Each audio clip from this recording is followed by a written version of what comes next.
एक बार हंस, तोता, बगुला, कोयल, चातक, कबूतर, उल्लू आदि सब पक्षियों ने सभा करके यह सलाह की कि उनका राजा वैंतेय केवल वासुदेव की भक्ति में लगा रहता है, व्याधों से उनकी रक्षा का कोई उपाय नहीं करता, इसलिए पक्षियों का कोई अन्य राजा चुन लिया जाए। कई दिनों की बैठक के बाद सब ने एक सम्मति से सर्वानक सुंदर उल्लू को राजा चुना।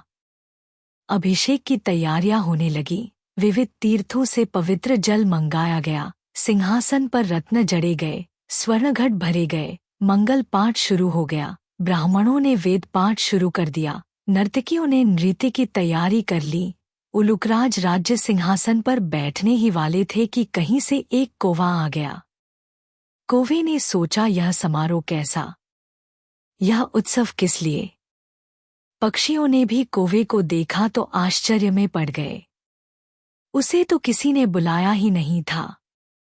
फिर भी उन्होंने सुन रखा था कि कौवा सबसे चतुर कूटराजनीतिज्ञ पक्षी है, इसलिए उससे मंत्रणा करने के लिए सब पक्षी उसके चारों ओर इकट्ठे हो गए। उलूक राज के राज्याभिषेक की बात सुनकर कौवे ने हंसते हुए कहा, यह चुनाव ठीक नहीं हुआ। मोर, हंस, कोयल, सारस, चक्रवाक, शुक आदि सुंदर पक्षियों के रहते दिवांद उल्लू और टेढ़ी नाक वाले अप्रियदर्शी पक्षी को राजा बनाना उचित नहीं है। वह स्वभाव से ही रौद्र है और कटुभाषी है। फिर अभी तो वैंतेय राजा बैठा है। एक राजा के रहते दूसरे को राज्यासन देना विनाशक है। पृथ्वी पर एक ही सूर्य होता है, वही अपनी आभा से सारे संसार को प्रकाशित कर देता है। एक से अधिक सूर्य होने पर प्रलय हो जाती है। प्रलय में बहुत से सूर्य निकल जाते हैं, उनसे संसार में विपत्ति ही आती है, कल्याण नहीं होता। राजा एक ही होता है, उसके नाम कीर्तन से ही काम बन जाते हैं।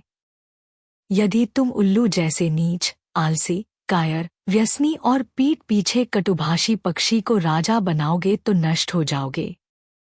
कौवे की बात सुनकर सब पक्षी उल्लू को राजमुकुट पहनाए बिना चले गए। केवल अभिषेक की प्रतीक्षा करता हुआ उल्लू, उसकी मित्र कृकालिका और कौवा रह गए। उल्लू ने पूछा, मेरा अभिषेक क्यों नहीं हुआ? कृकालिका ने कहा, मित्र, एक कौवे ने आकर रंग में भंग कर दिया। शेष सब पक्षी उड़कर चले गए हैं, केवल वह कौवा ही यहाँ बैठा है। तब उल्लू ने कौवे से कहा, दुष्ट कौवे, मैंने तेरा क्या बिगाड़ा था जो तूने मेरे कार्य में विघ्न डाल दिया? आज से मेरा तेरा वंश परंपरागत वैर रहेगा। यह कहकर उल्लू वहां से चला गया। कौवा बहुत चिंतित हुआ वहीं बैठा रहा। उसने सोचा, मैंने अकारण ही उल्लू से वैर मोल ले लिया। दूसरे के मामलों में हस्तक्षेप करना और कटु सत्य कहना भी दुखप्रद होता है। यही सोचता सोचता वह कौवा वहां से चला गया। तभी से कौओं और उल्लुओं में स्वाभाविक वैर चला आता है।